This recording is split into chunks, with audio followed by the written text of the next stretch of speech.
Hi everyone. Thanks very much for inviting me to participate in your workshop. And I'm only sorry I can't participate in person, but I'm in the field in a beautiful grassland in South Africa running a field trip. So I'm recording this talk to engage with you guys remotely.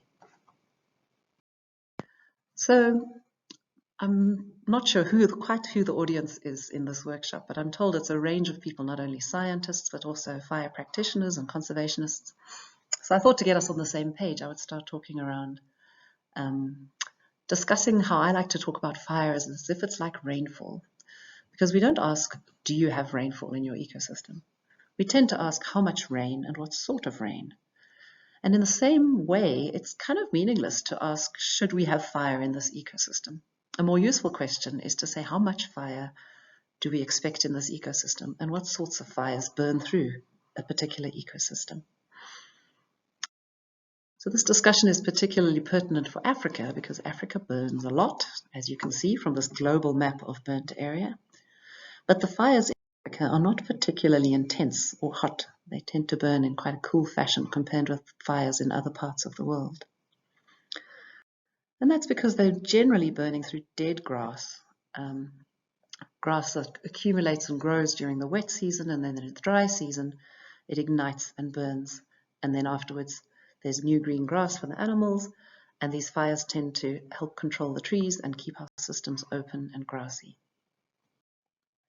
So we have this pattern where you have more rainfall equals more grass, which tends to be larger fires.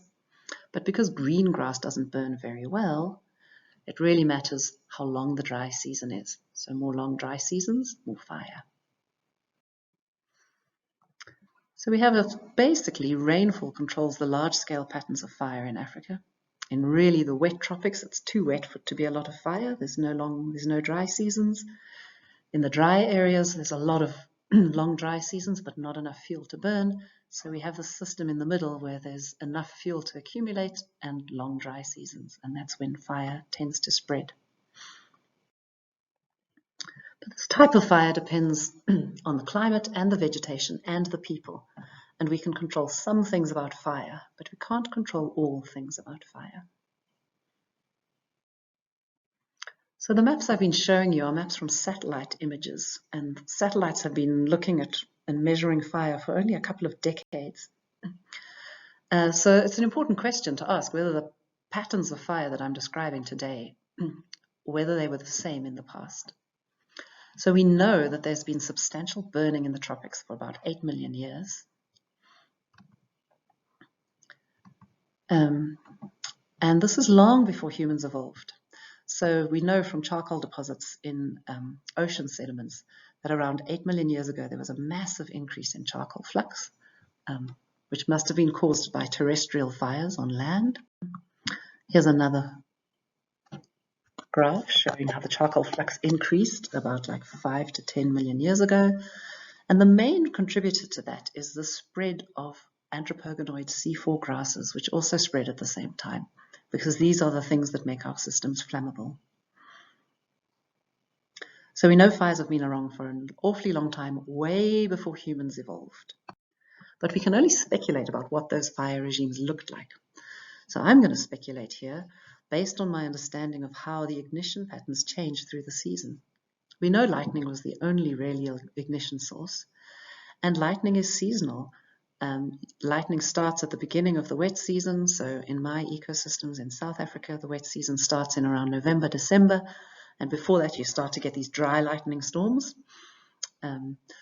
But pretty soon after the rain comes, the grass gets so green that fires won't spread. So there's this fire window between September and November where we have dry lightning storms, but the fuel is still dry. And so that's when the fires would probably have spread. So I would speculate that in that case, fires would have been less frequent, but probably much more intense and larger than fires that we get in Africa today. This is a video that I took of a dry lightning fire that initiated my field site in the Kruger Park a couple of years ago. So you can see the massive, really hot fire burning. There's still lightning going on, but there hasn't been a drop of rain for the last 6 months. And this fire ended up burning several thousand hectares. And it only really went out because it hit a road. As the managers tried to burn it.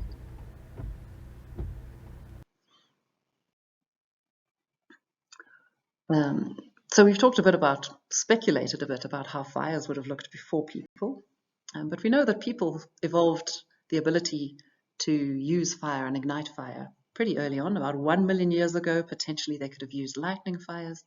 There's lots of evidence that by 200,000 years ago, people were very good at producing their own fire, at which point they would have been able to increase the frequency of ignitions and also burn at any time of year that they wanted. So they probably would have burned a range of different fire regimes compared with what it would have been there before.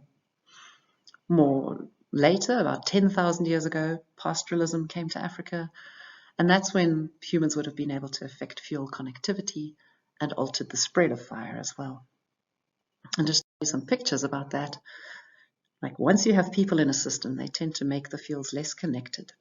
So this system outside the Serengeti in Tanzania is full of people, and if you lit a fire here, the fires would be really small.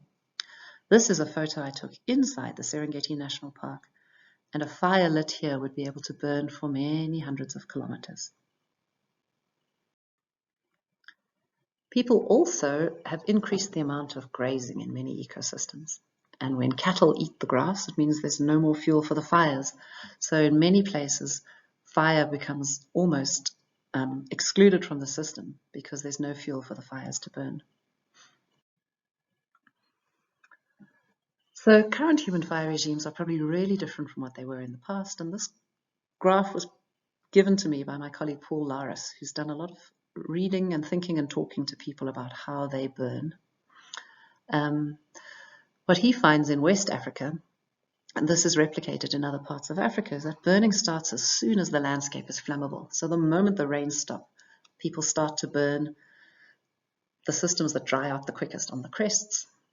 Later on in the dry season, they'll burn on shallow soils. At the very end of the dry season, they'll burn on the deep soils, and they'll also do some burning for the preparing their fields. So there's the sort of seasonal pattern where they burn different parts of the landscape as they become flammable. But these fires are usually lit in the afternoon when they're easy to manage as the system's getting cooler, and they tend to be really small. And these planned fires prevent the spread of unplanned fires. And we know that because there's plenty of evidence that when colonial people came to West Africa and made fire illegal and stopped people burning in this way, then the fires that spread were hotter and more damaging and more intense. Which I suppose comes to the point of this workshop that you guys are having, and realizing that when it comes to decolonizing fire science in Africa, it's really probably around telling the story about how people's perspectives about fire have gone full circle.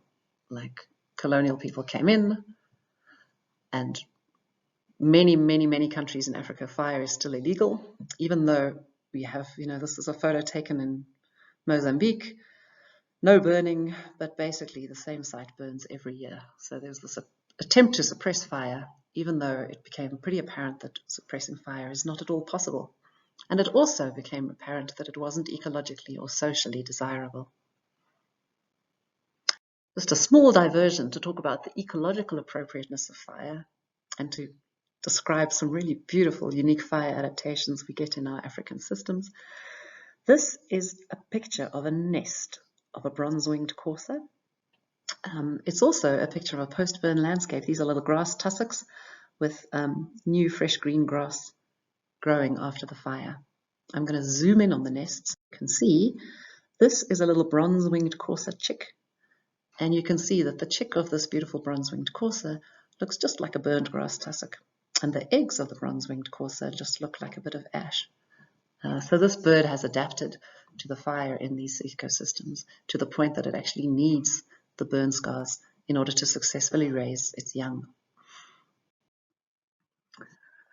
So we've actually there's been some really lovely discussions of this in a special issue that we've produced recently, which is basically titled Lessons from a Century of Evidence-Based Fire Management in Grassy Ecosystems. And there's a really nice paper there which sort of tracks the opinions of scientists and managers in African systems and shows how they've basically seemed to have come full circle towards recognizing the value of traditional fire regimes, even though we also know that traditional fire regimes might not be the fire regimes that these systems evolved with, the lightning-driven fire regimes of many millions of years ago. So basically, to conclude, currently I suppose many people recognize that fires in Africa are human-caused. 99% of them are human-caused, but they're not unwanted. They're not unwanted because we know that extensive fires have been burning in Africa for millions of years, and that humans have actually been using fire for at least 200 to 500,000 years. But we also know that people have probably, since they lit most of the fires, have now altered their characteristics of fire and the seasonal distributions. So then for landowners and conservation scientists, the question really becomes, to what extent should conservation managers be practicing traditional fire management? So what fires should people be burning in Africa, and how and when? And that, I suppose, is something that I'm very sorry I can't miss the discussions about at this workshop. I wanted to end with a slide that I put together that tries to summarize the complexity of fire management in Africa. And I think this also summarizes the complexity of trying to decolonize attitudes towards fire, because there's a lot of different reasons why people might want to burn in Africa. I've color-coded them from livelihoods reasons why people living in these ecosystems might want to burn, through to reasons that link to conservation in the sort of purpley blue colors, through to reasons that actually have less to do with conservation and more to do with geoengineering and managing like the Earth system. And you can see that the different interest groups, as you go from purple to green, change. Like in the pink group, it's the local people living that really are the ones that care about the type of impact that fires will have.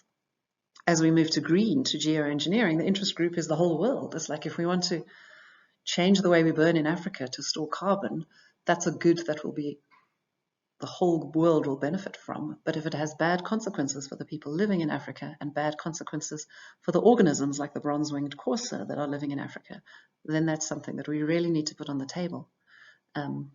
So the voices of people living and using fire in Africa need to be heard. And this matters because the ideal burn season and the ideal size of fire and the ideal frequency of fire differs depending on what your goal is with fire. So for example, human people living in ecosystems tend to like to burn fires early in the dry season, but they like to burn fires often, like every single year you'll need to burn and reburn the landscape. For conservation reasons, there's loads of different types of ways that you would burn. And actually what conservationists need is flexibility to burn at different times to achieve different conservation goals.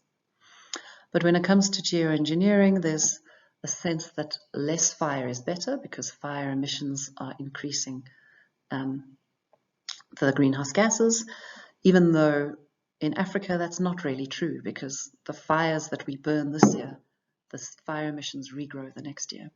So the types of fires you'd burn would be different. So I'm going to leave that on the table for you guys to discuss and hope that we can decolonize some of these discussions and make sure that many different voices get heard.